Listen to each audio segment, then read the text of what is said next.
ఇక్కడ భట్టిర్నష్టో భారవిశ్చాపి నష్టక భిక్షుర్నష్టో భీమసేనోపి నష్టక. మహారాజా జాగ్రత్తగా గమనించండి. భట్టిర్నష్టక భారవిశ్చాపి నష్టక భిక్షుర్నష్టక భీమసేనోపి నష్టక. భుక్కుండోహం భూపతిస్త్వం చ రాజన్ భుక్కుండోహం భూపతిస్త్వం చ రాజన్ బభ్వావళ్యాం అంతక సన్నివిష్టగా.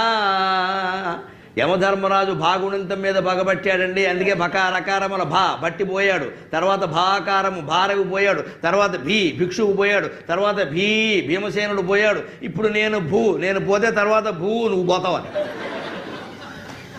దెబ్బకి మనస్సు పట్టేసింది మహారాజులకి. సైన్స్ పట్టదు, సెంటిమెంట్లు పట్టేస్తాయి.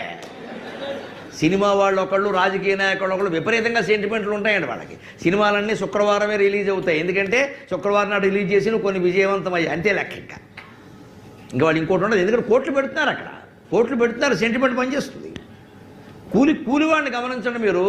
వ్యవసాయం కూలి పని చేసుకున్న వాడు ఎవడు దుర్ముహూర్తం చూడడం, వర్జ్యం చూడడం, పొద్దున్నే చద్దన్నం పట్టుకుని వెళ్ళిపోతాడు. వాడికి ఇవాళ దుర్ముహూర్తంగా అడుగుకుంటే అవతల పని అయిపోతుంటే పోతాడు వాడు. అందుకని వాడు ఆదాయం తక్కువ అమ్మా ఎంత చెప్పుకున్నా. అదే 400 కోట్లు వ్యాపారం చేసేవాడిని మీరు గమనించండి.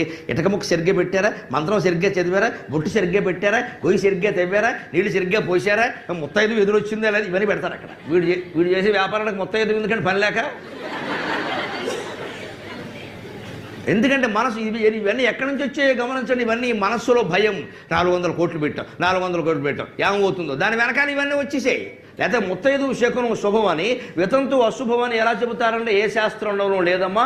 మొహమాటం లేకుండా శాస్త్రాలు చదివిన పండితులుగా చెబుతున్నా, మీ ఇళ్లలో వితంతువులైన స్త్రీలను ఎట్టి పరిస్థితుల్లో అవమానించకండి. అంతకంటే పాపం ఇంకోటి లేదు, వాళ్ళ హక్కు లేదు. భర్త ఉండడం లేకపోవడంతో శుభానికి అశుభానికి సంబంధం లేదని తప్పుడు మాటలు చెబుతున్నారు చాలామంది. ఎక్కడా శాస్త్రాల్లో లేదండి. భర్తను బట్టి గౌరవించమని ఎక్కడా లేదండి. ఆవిడికి పెళ్ళైనా కాకపోయినా, విడాకులు ఇచ్చినా మావిడాకులు ఇచ్చినా నీకు అనవసరమైన విషయం. It's personal. పెళ్ళి అయితే మావిడాకులు అంటారు, విడిపోతే విడాకులు అంటారు. ఏముంది, ఒక అక్షరం తేడా.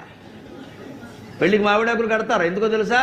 మా విడాకులు, జీవితంలో విడాకులు వద్దు అని అర్థం. మా అంటే వద్దని సంస్కృతంలో. అందుకని మా విడాకులు, ఎప్పుడు విడాకులు వద్దు. ఎందుకు కావాలి? మా జీవితం దంపతులు ఎప్పుడు మా అనే భావన ఉండాలి. నా అంటే విడాకులే, మా అంటే ఉంటుంది అక్కడ.